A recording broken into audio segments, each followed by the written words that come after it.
জীবন যদি ভেসে যায় সুন্দর কোনো উপত্যকায়, মেঘ পাহাড়ের দেশে কলকলরবে ভেসে চলা পাহাড়ি নদী সৃষ্টি করে স্বচ্ছ ঝর্ণাধারা, বিশ্বখ্যাত কমলালেবু ও সিনকোনা প্ল্যান্টেশন, মুগ্ধ করা দৃশ্য আর প্রাণবন্ত হ্রদ, একের পর এক চা বাগানে ঘেরা ছোট্ট একটা পাহাড়ি গ্রাম শিটং। এর আগে বেশ কয়েকবার আমি শিটং গেছি, কিন্তু এবারে শিটংয়ের গুরুত্ব এক অন্য মাত্রা বহন করে এনেছে আমার জীবনে। আজকের পর্বে থাকবে শিটংয়ের বিখ্যাত কিছু ভ্রমণ স্থান, জানা অজানা ভ্রমণের সব তথ্য, অচেনা পাহাড়ি জনপদ ও জীবনযাপন, যাতায়াত, থাকা খাওয়া এবং খরচের বর্ণনা দিই। তো ভিডিওটি শেষ অবধি দেখার অনুরোধ রইল, কারণ অজানাকে জানতে অচেনাকে চিনতে সাবস্ক্রাইব করতেই হবে বিশ্বরূপম লাইভ ইউটিউব চ্যানেলকে। আমি কৌশিক, আপনাদের ভ্রমণ বন্ধু, সারা বিশ্বকে এনে দেব আপনার হাতের মুঠোতে। আজ আমরা 2 রাত 3 দিনে শিটং ভ্রমণ করব এবং সন্ধান দেব এমন এক সুন্দর হোমস্টের যার ব্যালকনি থেকে দাঁড়িয়ে সুস্পষ্ট কাঞ্চনজঙ্ঘা দেখা যায়। তো ভিডিওটি শেষ অবধি দেখার অনুরোধ রইল। তো চলুন, আমাকে ইনস্টাগ্রাম ও ফেসবুকে ফলো করা হয়ে থাকলে আজকের ভিডিওটি শুরু করা যাক। শিটং কোথায় অবস্থিত? দার্জিলিং জেলার সবথেকে জনপ্রিয় অফবিট ডেস্টিনেশন হলো শিটং। শিলিগুড়ি থেকে মাত্র 55 কিলোমিটার দূরে এর বিস্তৃতি। শিটংয়ের 3টি অংশ, শিটং 1, শিটং 2, শিটং 3। 3টি অংশেরই আলাদা আলাদা গুরুত্ব। কোথাও শিটং উচ্চতম পাহাড়ে ঘেরা, আবার কোথাও শিটং নদীর জলধারায় বিস্তৃত, কোথাও শিটং চা বাগানে ঘেরা, আবার কোথাও শিটং সিনকোনা প্ল্যান্টেশনে পরিপূর্ণ।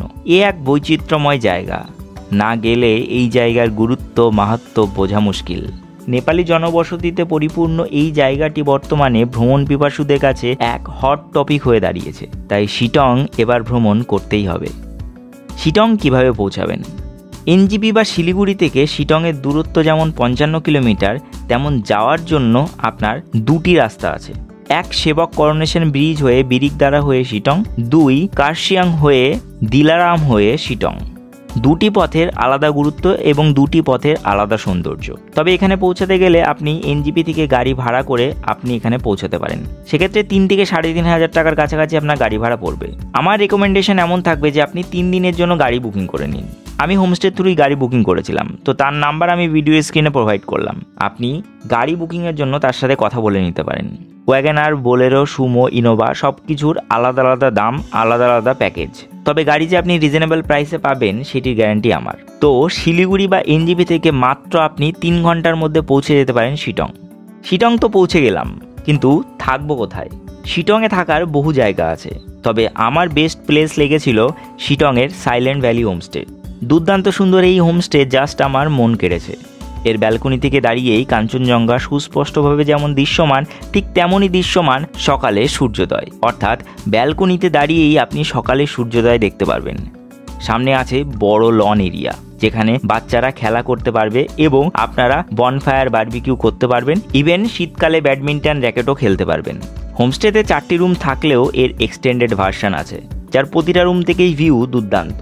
হোমস্টের পাশেই আছে পাইন বনের জঙ্গল, যার মধ্যে আপনি হরিণ কদাচিৎ দেখতে পারেন। তাছাড়াও একটু হেঁটে গেলেই আশেপাশে আছে মনেস্ট্রি এবং মাহালদিরাম টি স্টেট, যেটা এই হোমস্টের সৌন্দর্যকে আরও দুগুণ বাড়িয়ে তোলে। আমি হোমস্টের বুকিং নাম্বার ভিডিওর স্ক্রিনে এবং ডেসক্রিপশনে প্রোভাইড করলাম। পার হেড থাকা খাওয়ার খরচ অ্যারাউন্ড 1400 থেকে 1500 টাকা। তবে বিশ্বরূপম লাইভ ইউটিউব চ্যানেলের নাম নিলে আপনি স্পেশাল ডিসকাউন্ট পাবেন। তো চলুন, শিটংয়ে যাওয়া থাকা খাওয়ার ব্যবস্থা হয়ে গেল। এবার দেখে নিই শিটং আপনি কিভাবে ঘুরে দেখবেন। তাই এবার শুরু হবে 2 নাইট 3 ডেজের শিটং ট্যুর গাইড। ডে 1, আমরা সকাল 8:30 নাগাদ কাঞ্চনকন্যা এক্সপ্রেসে এসে নামলাম শিলিগুড়ি জাংশনে। স্টেশনের মধ্যে থেকে একটু ফ্রেশ হয়ে আমরা বাইরে বেরিয়ে এলাম। বাইরে এসে দেখি আমাদের জন্য দাঁড়িয়ে আছে হোমস্টে থেকে পাঠানো আমাদের বুকিং করা গাড়ি। আমরা রীতিমতো আমাদের লাগেজ চাপিয়ে গাড়িতে উঠে রওনা দিলাম শিটংয়ের উদ্দেশ্যে। আজ আমরা ধরব কার্শিয়াং হয়ে শিটংয়ের পথ, এবং এই পথেই খুব তাড়াতাড়ি আমরা পৌঁছে যাব শিটং সাইলেন্ট ভ্যালি হোমস্টেতে। তবে মাঝখানে আমরা একটা জায়গায় দাঁড়িয়ে ব্রেকফাস্ট সেরে নেব, কারণ সকালে আমরা ব্রেকফাস্ট করিনি। তো আমরা মাঝে দাঁড়িয়ে পড়েছি একটা রেস্টুরেন্টে, এখানে ম্যাগি খাচ্ছি। ম্যাগি কত করে জানি না, আরেকদিন নিয়ে নিলাম 1 বাটি পুরো ম্যাগি দিয়েছে, সুন্দর ধনে পাতা দিয়ে খুব সুন্দরভাবে বানিয়েছে, দারুণ লাগছে। এবার আমরা সামনের দিকে এগোচ্ছি। এই রাস্তা বেশ অনেকটাই খাড়াই, সবার প্রথমে আমরা দাঁড়ালাম আই লাভ কার্শিয়াংয়ের এখানে। এখান থেকে কার্শিয়াং সহ রোহিণীর চা বাগান খুব সুন্দরভাবে দেখা যায়, জাস্ট অমায়িক সুন্দর লাগে। কারণ এক পাশে রোহিণীর চা বাগান এবং অপর পাশে পুরো কার্শিয়াং শহর, এক কথায় অপূর্ব সুন্দর। নিজে চোখে না দেখলে এ দৃশ্য বিশ্বাস করা সম্ভব নয়। এখানে বেশ কিছু সময় কাটিয়ে আমরা আরও সামনের দিকে এগোলাম এবং চলে এলাম কার্শিয়াংয়ের সবথেকে বড় হনুমান মন্দির হনুমান টক দেখার জন্য। এখানে বৃহৎ আকৃতির হনুমান স্ট্যাচু আছে যা বহু দূর থেকে দেখা যায় এবং এটি কিন্তু কার্শিয়াং শহর থেকে বেশ অনেকটাই দূরে, তার জন্য এই জায়গা থেকে কার্শিয়াং শহরও কিন্তু দুর্দান্ত সুন্দর লাগে। হনুমান টকের এখানেও কিন্তু আই লাভ কার্শিয়াং লেখা আছে, আপনারা চাইলে এখানেও ছবি তুলতে পারেন। হনুমান টক দেখে আমরা এগোলাম কার্শিয়াংয়ের ডাউ হিল দেখার জন্য। শোনা যায় কার্শিয়াংয়ের ডাউ হিল নাকি ইন্ডিয়ার one of the most haunted প্লেসের মধ্যে আসে, কিন্তু সেখানে যাওয়ার আগে আমরা দাঁড়ালাম ডাউ হিল স্কুলের সামনে। এই সমস্ত পাহাড়ি স্কুল কিন্তু একটা নস্টালজিক ব্যাপার। আমরা এগুলো সিনেমাতে দেখেছি, টিভিতে দেখেছি, কিন্তু সামনাসামনি এত সুন্দর এত বড় মাপের স্কুল আমি আগে কখনো দেখিনি। যাই হোক, এটি দেখে আমরা ডাউ হিলের দিকে এগোলাম। ডাউ হিল অ্যাকচুয়ালি একটা রাস্তা, সেই রাস্তার দুপাশ দিয়ে পাইন বন এবং সেই জঙ্গলটাই কিন্তু ভয়ানক। যদি বর্ষাকালে আসেন তাহলে কিন্তু আপনার হাড় হিম করে দেবে। এখানে আছে পুরনো একটি চার্চ, যদি সুযোগ পান তাহলে সেই চার্চটি দেখতেও ভুলবেন না। পাশে আছে ভিক্টোরিয়া বয়েজ স্কুল, যেটি বহু পুরানো এবং ডাউ হিলের সমস্ত অলৌকিক ঘটনা এই স্কুলের সাথে জড়িত, যেগুলি নিয়ে আলাদা ভিডিও অলরেডি আমাদের চ্যানেলে পাবলিশ করা আছে। যাই হোক, এগুলি দেখে আমরা এগোলাম কার্শিয়াংয়ের চিমনি পার্ক দেখার জন্য। এই চিমনি পার্ক নাকি ব্রিটিশ আমলে তৈরি। এখানে এন্ট্রি ফি আছে 20 টাকা পার হেড এবং এই জায়গাটিও মোটামুটি আমার ভালোই লাগলো। এখান থেকে কাঞ্চনজঙ্ঘার একটা অংশ দেখা যাচ্ছে এবং এটি 7000 ফিট হাইটের ওপরে অবস্থিত। এগুলি দেখে আমরা রওনা দিলাম আমাদের হোমস্টের উদ্দেশ্যে। হোমস্টেতে পৌঁছাতে আমাদের 1টা বেজে গেল। হোমস্টেতে এসে আমি মুগ্ধ হয়ে গেলাম, এত সুন্দর হোমস্টে আমি আগে দেখিনি। সামনে বেশ লম্বা বড় একটি লন এরিয়া এবং আমাদের রুম ছিল ফার্স্ট ফ্লোরে। তবে ফার্স্ট ফ্লোর নিন বা গ্রাউন্ড ফ্লোর, রুমের কোনো তারতম্য নেই এবং সামনের এই লন এরিয়া সবার জন্য উপভোগ্য। আমরা রুমে প্রবেশ করলাম। রুম বেশ সিমসাম ফিটফাট এবং ওয়েস্টার্ন টয়লেট। রুমের মধ্যে ইলেকট্রিক কেটেল এবং অন্যান্য ফেসিলিটি আছে। আমাদের যে রুমটা ছিল সেটি ছিল ট্রিপল বেডরুম, একটা ডাবল বেড একটা সিঙ্গেল বেড, 3 জন অনায়াসে থাকতে পারবে। যদি একটু চাপাচাপি হয় তাহলে 4 জনও থাকতে পারবে। তবে ওপরের ব্যালকনির একটা সাইড থেকে কিন্তু কাঞ্চনজঙ্ঘা সুস্পষ্টভাবে দেখা যায়। আমরা অল্প বিস্তর দেখতে পাচ্ছি, আজকে হালকা পাতলা কাঞ্চনজঙ্ঘা দেখা যাচ্ছে। তো আমরা আমাদের হোমস্টেতে চেক ইন করে নিলাম শিটংয়ের হোমস্টেতে, শিটং সাইলেন্ট ভ্যালি হোমস্টে। দুর্দান্ত সুন্দর ভিউ এবং আমি আসার পরেই এখানে মেঘলা হয়ে গেল। গত 2-3 দিন কাঞ্চনজঙ্ঘা দুর্দান্ত দেখা গেছে, এখনও দেখা যাচ্ছিল সকালবেলা, এখনও হালকা পাতলা দেখা যাচ্ছে। আমি দেখাবো, এখান থেকে দেখা যায় কাঞ্চনজঙ্ঘা। শিটংয়ের ম্যাক্সিমাম হোমস্টে থেকে আপনি কাঞ্চনজঙ্ঘা দেখতে পাবেন না, তবে এই হোমস্টেতে কাঞ্চনজঙ্ঘা দেখা যায়। আর আমি রুমটা একটু ট্যুরটা করিয়ে দিই। রুমের মধ্যে ঢুকলাম, ওপরে মানে 3-4 জন থাকতে পারবে, নিচেও 4 জন থাকতে পারবে, এরকম ব্যবস্থা আর কি। এই যে দেখুন, এখানে সিঙ্গেল এখানে ডাবল, কিন্তু এখানে 3 জনও থাকতে হবে, 3টে বালিশ দেওয়া আছে। এবং আমি একটু বাথরুমটা দেখিয়ে দিই। এই যে বাথরুমটা বেশ বড় বাথরুম। এই যে বাথরুমটা, গিজার আছে এবং বাথরুম থেকেও কিন্তু কাঞ্চনজঙ্ঘা দেখা যায়। এই যে এখান দিয়ে কাঞ্চনজঙ্ঘা দেখা যায়। দেখ আমি দেখাচ্ছি কাঞ্চনজঙ্ঘা। এই যে বেড, সামনে দুর্দান্ত সুন্দর এরিয়া, লন এরিয়া, এবং ওই সাইডে গ্রিন হাউস আছে, ওখানে ইয়ে করতে পারবেন। আর ওই সাইডে দেখা যাচ্ছে তিস্তা, গোটা তিস্তা দেখা যাচ্ছে। এটা কিন্তু একদম পুরো আপার শিটং, এটা কিন্তু টপ মোস্ট পজিশনে শিটংয়ের। হ্যাঁ, ওই সাইডে যে তিস্তা দেখা যাচ্ছে, একদম তিস্তা দেখা যাচ্ছে। আর এই যে এখানে একদম লন এরিয়া, বড় লন এরিয়া, ওখানে বুদ্ধা মূর্তি আছে, এখানে উইশিং হুইল আছে। চলুন, এই যে এটা ব্যালকনি। এই যে দুর্দান্ত সুন্দর কাঞ্চনজঙ্ঘা এখানে দেখা যাচ্ছে। এই যে গোটা রেঞ্জটা এখানে দেখা যাচ্ছে। এই যে একদম এই পর্যন্ত, এখান থেকে শুরু করে এই পর্যন্ত। তবে এখন যতটা দেখা যাচ্ছে তার থেকে বেশি সকালবেলা দেখা যাচ্ছিলো, কারণ এখন পুরো মেঘ হয়ে গেল। আর এই সাইডে টহলদার সমস্ত কিছু দেখা যায়। মানে অসাধারণ জায়গা, মানে আপনি যদি আসেন এই জায়গায় মুগ্ধ হয়ে যাবেন, মানে কি একদিন কি দুদিন কি 3-4 দিনও থাকতে মন চাইবে। এখানে যখন আসবেন তখন এরকম সুন্দর পরিবেশ আপনি দেখতে পাবেন। হ্যাঁ, রাস্তা একটু মানে একটু রাস্তা খারাপ, মানে ওরকম পাকা রাস্তা অতটা সুন্দর নয়, একটু খারাপ। তবে শুনছি যে খুব তাড়াতাড়ি রাস্তা নাকি তৈরি হয়ে যাবে। পাকা রাস্তা, পিচ রাস্তা, মাঝে মাঝে একটু একটু করে খারাপ। তবে কার্শিয়াং হয়ে আসলে আপনাদের সুবিধা হবে। কার্শিয়াং থেকে এটা 18 কিলোমিটার, কার্শিয়াং হয়ে আসলে সুবিধা হবে। তাছাড়া আপনি ব্রিকদারা হয়েও সাইট সিন করতে করতে আসতে পারেন, যেটা আপনার সুবিধা। তবে কার্শিয়াং হয়ে সুবিধা হবে। তবে এই জায়গাটায় কাঞ্চনজঙ্ঘা দেখে আমি মুগ্ধ। এই যে কাঞ্চনজঙ্ঘা, এই যে কাঞ্চনজঙ্ঘা, আর এই যে তুষার ধবল কাঞ্চনজঙ্ঘা, জাস্ট অপূর্ব সুন্দর। অপূর্ব সুন্দর। আর ওখানে আছে ডাইনিংয়ের ব্যবস্থা আছে ওখানে। এই যে দাদারা এনারা এখানে সার্ভিস দেন সুন্দরভাবে, ওখানে ডাইনিংয়ের ব্যবস্থা আছে। তো চলুন ডাইনিংটা আমি আপনাদেরকে দেখাবো এবং বাকি টোটাল হোমস্টেটা ঘুরে ঘুরে দেখাই। তারপরে তো ঘুরবোই লোকালে যে জায়গাগুলো ঘোরার জায়গা আছে। চলুন। যাই হোক, হোমস্টেতে এসে আমরা একটু ফ্রেশ হলাম এবং আমাদের লাঞ্চের ডাক পড়লো। কাঁসার থালাতে এখানে পরিবেশন করা হয়। খাওয়ার দাওয়ার বেশ দুর্দান্ত এবং আইটেমও বেশ দুর্দান্ত। মন ভরে তৃপ্তি সহকারে খেলাম আমরা এবং 2টো নাগাদ একটু রেস্ট নিলাম। ঘন্টা 2 পরে মনে হলো যে হেঁটে আশেপাশে একটু ঘুরে দেখি। প্রথমে তো এখানকার পাইন বন দেখলাম, তারপর জানতে পারলাম যে এর পাশে আছে একটি মনেস্ট্রি। তাই হাঁটা শুরু করলাম সেই মনেস্ট্রির দিকে। প্রায় 10-15 মিনিট হাঁটার পর আমরা মনেস্ট্রির কাছে এসে পৌঁছলাম। যেহেতু হোমস্টে থেকে মনেস্ট্রিটা বেশ অনেকটাই ওপরে, তাই বেশ খানিকটা দম পেতে হলো আমাদের। মনেস্ট্রিতে এসে মনটা একদম ভরে গেল। এত সুন্দর মনেস্ট্রি এই গ্রামের মধ্যে যে থাকা সম্ভব সেটা আমি জানতাম না। এই মনেস্ট্রির নাম পেমারিক জিংলিং মনেস্ট্রি। বেশ বড় এই মনেস্ট্রিতে আমরা আধ ঘন্টা মতো সময় কাটালাম। এখান থেকেও কাঞ্চনজঙ্ঘা জাস্ট অমায়িক সুন্দরভাবে দেখা যায়। আশেপাশের এরিয়াটা বেশ ভালোই বড়, আপনাদের এখানে বেশ ভালোই লাগবে। যাই হোক, এখান থেকে আমরা আবার আমাদের হোমস্টেতে ব্যাক করলাম। হোমস্টেতে ফিরে হোমস্টের আশেপাশে আমি ঘুরে দেখতে থাকলাম। দেখতে দেখতে হোমস্টের মধ্যে আমরা একটি কমলালেবু গাছ পেয়ে গেলাম। হোমস্টেতেই যে কমলালেবু গাছ পাবো সেটা আমি ভাবতে পারিনি। তবে কমলালেবুগুলো বেশ ছোট ছোট, তাই এগুলি আর পারলাম না, আর পারার পারমিশনও নেই। ধীরে ধীরে সন্ধে নেমে এলো। আমরা বনফায়ারের ব্যবস্থা করতে বলেছিলাম, তাই সন্ধ্যায় জ্বলে উঠল বনফায়ার এবং জমিয়ে খেলাম ইভিনিং স্ন্যাক্স ও চা। রাত্রেবেলা এখানে মাইকের ব্যবস্থা আছে, আপনি চাইলে কারাওকে মিউজিকে নিজেই গান করতে পারেন, বা এখানেও গায়ক আছে গান করার জন্য। আমরা বেশ এনাদের গান শুনতে শুনতে বনফায়ার করে বেশ অনেকটাই সময় কাটালাম। রাত 9টা নাগাদ আমাদের খাবারের ডাক পড়লো। আজ রাতে চিকেনের ব্যবস্থা হয়েছে।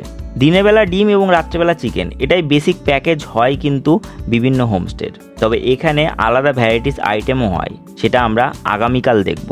খাওয়া দাওয়া করে আজ ঘুমিয়ে পড়লাম শিটং সাইলেন্ট ভ্যালি হোমস্টেতে। ডে 2। আজ একটু ভোরভোরই ঘুমটা ভেঙেছিল, কারণ কালই জেনে নিয়েছিলাম যে হোমস্টের ব্যালকনি থেকেই কিন্তু দেখা যায় খুব সুন্দর একটি সূর্যোদয়। আপনাকে না যেতে হবে টাইগার হিল না অন্য কোথাও। এখানে হোমস্টের ব্যালকনিতে দাঁড়িয়ে যে এত সুন্দর সূর্যোদয় দেখা যাবে সেটা আমি এখানে না এলে জানতেই পারতাম না। হোমস্টেটি আপার শিটংয়ে অবস্থিত, তাই শিটংয়ের অন্যান্য জায়গা থেকে বেশ অনেকটাই ওপরে। তাই এখান থেকেই দেখা যাচ্ছে অহলদারার উল্টো সাইড থেকে ওঠা সূর্যোদয় দেখে বেশ আমি আনন্দমুখরিত হয়ে গেলাম এবং সূর্যোদয়ের পাশাপাশি দেখা গেল কাঞ্চনজঙ্ঘার অপূর্ব একটি ভিউ। এই ভিউ দেখে আমি মুগ্ধ। আগে জানতাম যে শিটং থেকে কাঞ্চনজঙ্ঘা দেখা যায় না, তবে আমরা যে হোমস্টেতে এসে উঠেছি সেখান থেকে স্পষ্টভাবে দেখা যায়। তাই আপনাদের অবশ্যই রেকমেন্ড করব যে আপনি শিটং ঘুরতে আসলে এই হোমস্টে বুকিং করে আসুন। আপনি একদমই ডিসঅ্যাপয়েন্ট হবেন না, এটার গ্যারান্টি আমি নিচ্ছি। খুব সুন্দর সূর্যোদয় এবং কাঞ্চনজঙ্ঘা দেখে আমাদের ব্রেকফাস্টের জন্য ডাক পড়লো। আমরা ফ্রেশ হয়ে তাড়াতাড়ি করে চা এবং ব্রেকফাস্ট করতে চলে আসলাম। এদিকে আমাদের ড্রাইভার রেডি হয়ে আছে। আজ আমাদের এখানকার লোকাল সাইট সিন করাবে। আজ আমরা যাব মংপু সাইডে। হোমস্টে থেকে মোটামুটি 9টা নাগাদ আমরা বের হলাম। সবার প্রথমে দাঁড়ালাম মাহালদিরাম টি স্টেট দেখার জন্য। মাহালদিরাম টি স্টেট জাস্ট দুর্দান্ত একটি টি স্টেট এবং আমাদের হোমস্টে থেকে জাস্ট পায়ে হাঁটা 20 মিনিটের পথ। তবে হোমস্টে থেকে বেরিয়েই এই মাহালদিরাম টি স্টেটে দাঁড়িয়ে আমার মনটা ভরে গেল। এত সুন্দর টি স্টেট আমি আগে দেখিনি, আমার বেশ দারুণ লাগলো। মাহালদিরাম টি স্টেট দেখে আমরা এগোচ্ছি যোগীঘাটের দিকে। যোগীঘাট যাওয়ার আগে আমরা দাঁড়ালাম এখানকার অরেঞ্জ গার্ডেনে। দার্জিলিংয়ের কমলা লেবু, শিটংয়ে দার্জিলিংয়ের কমলা লেবু মেনলি পাওয়া যায়। তো আমরা সেই কমলা লেবু বাগানে এসেছি। এই যে দেখুন, ভ্যালি অফ অরেঞ্জেস। এটা মোটামুটি এখন হচ্ছে, অল্প অল্প হয়েছে, কিছু কিছু কমলা কালার হয়েছে। এটা পুরো বাগান। এখানে নিচে নামতে হবে। এখানে আবার এন্ট্রি ফি আছে। হ্যাঁ, এই যে বাগানে এসছি, এই বাগানটা এই শিটং 1-এ পড়ছে। শিটং 3-তে বাগান আছে। এখানে এন্ট্রি ফি লাগছে, ওখানে এন্ট্রি ফি লাগে কিনা আমার জানা নেই, ওই সাইডে আমি যাইনি। তবে এই সাইডে অরেঞ্জ বাগান অনেকটা বেশ বড় আছে। এই যে চলুন দেখাচ্ছি। দেখুন এই যে বড় বড় অরেঞ্জ গুলো হবে, মানে এগুলো, এই যে এগুলো এখনো পাকেনি, আর মাসখানেক পরে পেকে যাবে। মানে এখানে ডিসেম্বর, জানুয়ারি, ফেব্রুয়ারি মাসে খুব সুন্দরভাবে অরেঞ্জ দেখা যাবে। এই অরেঞ্জ কিন্তু এখনও বেশ পেকে লাল টসটসে হয়নি। শিটংয়ে আপনি কমলালেবু দেখতে হলে অক্টোবর থেকে জানুয়ারির মধ্যে বুকিং করে আসবেন, তাহলে এই সময় আপনি কিন্তু শিটংয়ের কমলালেবু দেখতে পাবেন। তাছাড়া প্রাকৃতিক সৌন্দর্য দেখার জন্য জুলাই, আগস্ট, সেপ্টেম্বর বেস্ট, এবং সবথেকে ভালো মনোরম পরিবেশ থাকে ফেব্রুয়ারি থেকে জুন। তাই বছরের যে কোনো সময় আপনি শিটং ভ্রমণ করতে পারেন। যাই হোক, শিটংয়ে কমলালেবু দেখে আমার মনটা ভরে গেল, কারণ দার্জিলিং কমলালেবু বলে যেগুলি পরিচিত সেগুলি এখান থেকেই যায়। এটি দেখে আমরা এগোলাম যোগীঘাট ব্রিজ দেখার জন্য। যোগীঘাট ব্রিজ যাওয়ার আগে আমরা দাঁড়িয়েছিলাম একটি দুর্দান্ত সুন্দর ওয়াটারফল দেখে। এই নদীর স্রোত কিন্তু অপূর্ব, যেটি ওয়াটারফল সৃষ্টি করেছে। আমরা এখানে বেশ ভালোই লাগলো। যাই হোক, এখান থেকে আমরা এগোলাম যোগীঘাট ব্রিজ দেখার জন্য। রিয়াং নদীর ওপর অবস্থিত 35 ফিট চওড়া এই যোগীঘাট ব্রিজ কিন্তু তৈরি করতে 7 কোটি টাকা খরচ হয়েছিল, যেটি 2015 সালে বাবা রামদেব এসে উদ্বোধন করেন। এই ব্রিজটা নিজেতেই এক এবং অনন্য। এর পাশে একটা কাঠের কানেক্টিং ব্রিজ আছে, যেটা ব্রিটিশ আমলে তৈরি। আমরা বেশ এখানে অনেক সময় কাটালাম ব্রিজের ওপরে, কারণ ব্রিজটা দুর্দান্ত সুন্দরভাবে সাজানো, এবং এর নিচ দিয়ে বয়ে গেছে রিয়াং নদী, যেখানে আমরা গিয়েছিলাম এবং নদীতে জলকেলি করেছিলাম। তো এখন আমরা আছি যোগীঘাট ব্রিজের নিচে, ওপরে যোগীঘাট ব্রিজ, এবং এই সাইডে যোগীঘাটে সে পুরনো ভাঙা কাঠের ব্রিজটা, এবং আমি নিচে দিয়ে নদী বয়ে গেছে। এই যে এই সাইড দিয়ে নিচ দিয়ে নদী বয়ে গেছে, জাস্ট দুর্দান্ত সুন্দর লাগছে। মানে আমি 3 বছর পর আসলাম যোগীঘাটে আবার, মানে সেই নস্টালজিয়া, জাস্ট দুর্দান্ত। এই যোগীঘাটে কিন্তু বাবা রামদেব এসেছিলেন এই নতুন ব্রিজটা উদ্বোধন করার জন্য, তো খুবই ভালো লাগবে এই জায়গাটায়। জলের কলকল রব, জাস্ট দুর্দান্ত সুন্দর আবহাওয়া, mind blowing. Thank you. Yogighat bridge দেখে আমরা এগোলাম এখানকার বিখ্যাত একটি জায়গা মংপু দেখার জন্য। মংপুর নাম আমাদের কবিগুরু রবীন্দ্রনাথ ঠাকুরের সাথে ওতপ্রোতভাবে জড়িত, কারণ এখানে আছে রবীন্দ্র ভবন। রবীন্দ্র ভবনে ঢোকার আগে সরকার থেকে কিন্তু এখানে একটি ট্রি হাউস তৈরি করেছে, যেখানে আপনি বুকিং করে থাকতেও পারেন, তবে কস্ট অনেকটাই বেশি।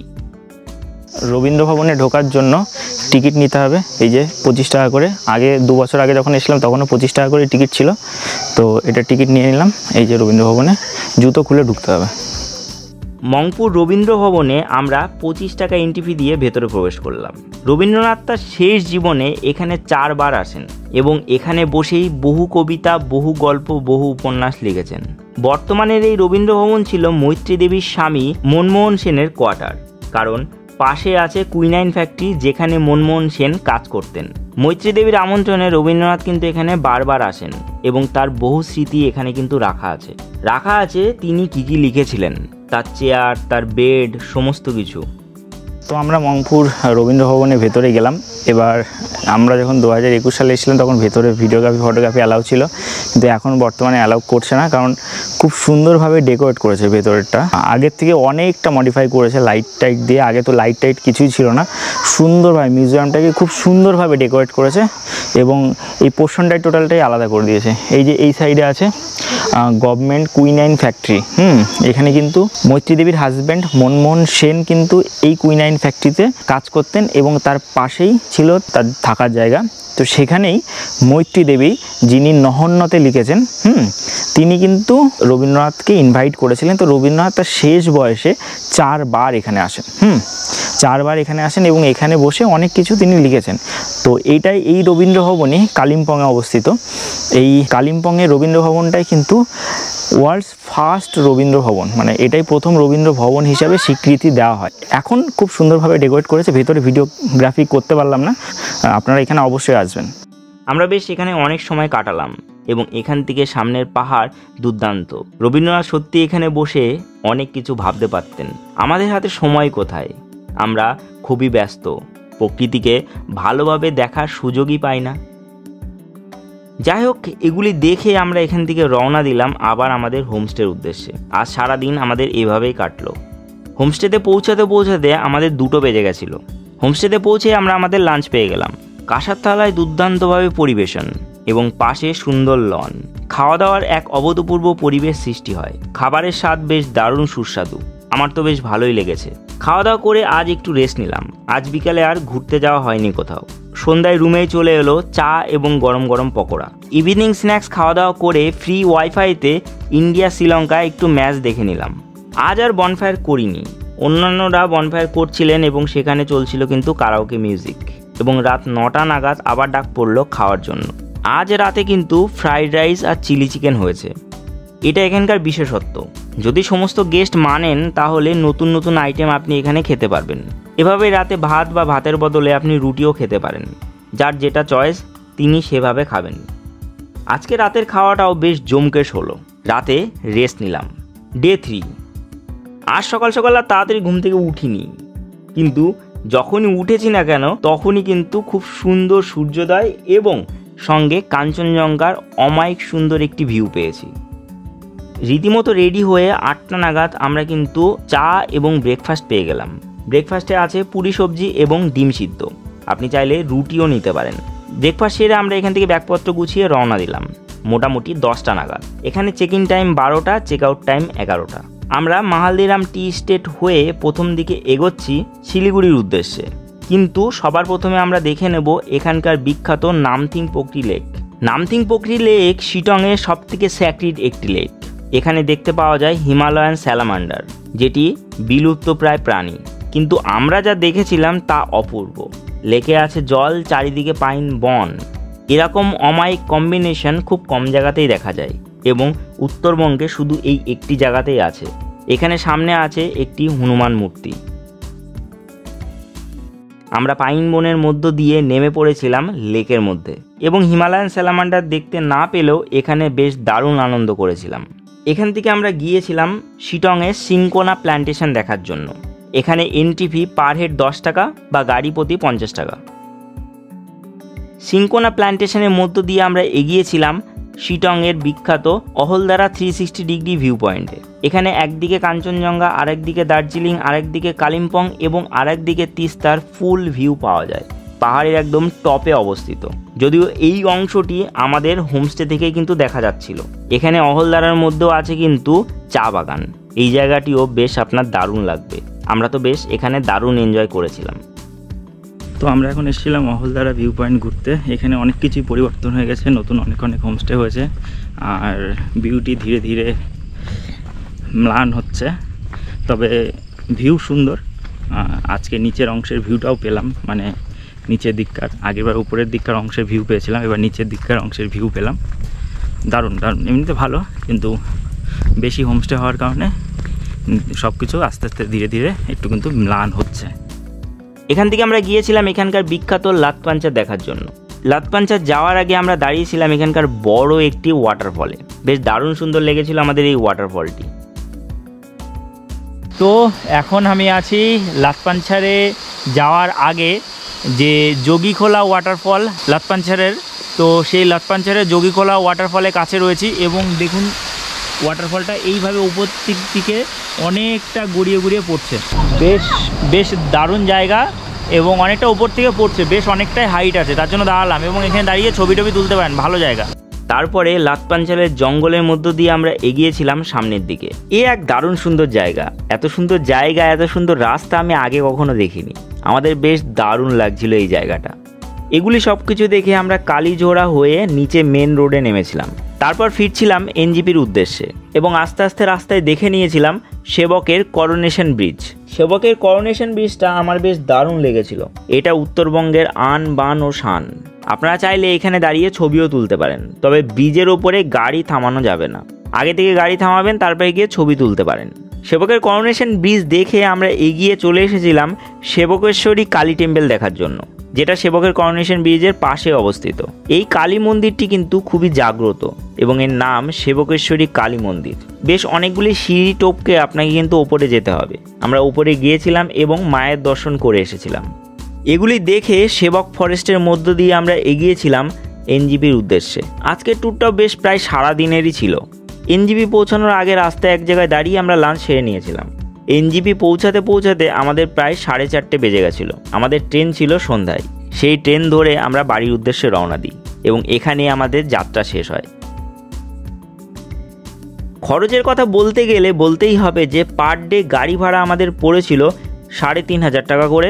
অর্থাৎ 4 জন যদি একটি গ্রুপে থাকি তাহলে 3 দিনে গাড়ি ভাড়ার খরচ 10,500 টাকা এবং পার হেড থাকা খাওয়ার খরচ যদি 1500 টাকা করে ধরি, 2 দিনে 4 জনার 12,000 টাকা। অর্থাৎ গাড়ি ও হোমস্টেতে থাকা খাওয়া সহ আপনার টোটাল 4 জনার খরচ পড়বে 22,500 টাকা। পার হেড আপনার খরচ পড়বে 5,625 টাকা। এবার যদি আপনারা 8 জনের গ্রুপে যান তাহলে সেক্ষেত্রে গাড়ি ভাড়া পার ডে 4,000 টাকা করে, অর্থাৎ টোটাল 3 দিনে 12,000 টাকা এবং পার হেড 1500 টাকা করে যদি আমি থাকা খাওয়া ধরি তাহলে 8 জনার 2 দিনে 24,000 টাকা, অর্থাৎ টোটাল 36,000 টাকা আপনার খরচ হচ্ছে। অর্থাৎ পার হেড আপনার খরচ পড়ছে মাত্র 4,500 টাকা।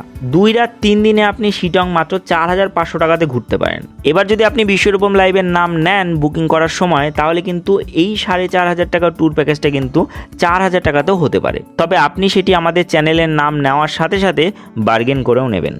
যদি আরও কমে হয় তাহলে আপনার ক্ষতি কী? তো চলুন, আজকের ভিডিওটি কেমন লাগলো অবশ্যই কমেন্টে জানাতে ভুলবেন না। ভিডিও ভালো লাগলে অবশ্যই ভিডিওটিকে লাইক করুন, শেয়ার করুন। শিটংকে নতুনভাবে রিপ্রেজেন্ট করতে পেরেছি কিনা সেটিও কমেন্টে জানাতে ভুলবেন না। আমাদের চ্যানেলে যদি নতুন হয়ে থাকেন তাহলে অবশ্যই চ্যানেলটিকে সাবস্ক্রাইব করে পাশে বেল আইকনটি হিট করে অল নোটিফিকেশন ক্লিক করে রাখতে ভুলবেন না। এবং আপনি যদি আমাকে ইনস্টাগ্রামে ফলো না করে থাকেন তাহলে অবশ্যই আমাকে ইনস্টাগ্রামে ফলো করতে পারেন। আপনি আমাদের ট্রাভেল ব্লগ পড়ার জন্য অবশ্যই bishoropamlive.in এই ওয়েবসাইট ভিজিট করতে পারেন। ভিডিওর ডেসক্রিপশানে সব কিছুর লিঙ্ক দেওয়া থাকবে। এবং এই Sittong silent valley homestay booking করার জন্য অবশ্যই ভিডিওর স্ক্রিন এবং ডেসক্রিপশন বক্স চেক করুন এবং বুকিং করে নিন শিটং সাইলেন্ট ভ্যালি হোমস্টে। তো চলুন, আজকের জন্য ভিডিওটি এ পর্যন্তই। ভালো থাকুন, সুস্থ থাকুন, ঘুরতে থাকুন, বিন্দাস থাকুন। Thank you for watching and bye. দেখা হচ্ছে আমাদের পরবর্তী ভিডিওতে। ততক্ষণ স্টে সেফ, স্টে হেলদি। জয় হিন্দ, বন্দে মাতারম, ভারত মাতা কি জয়।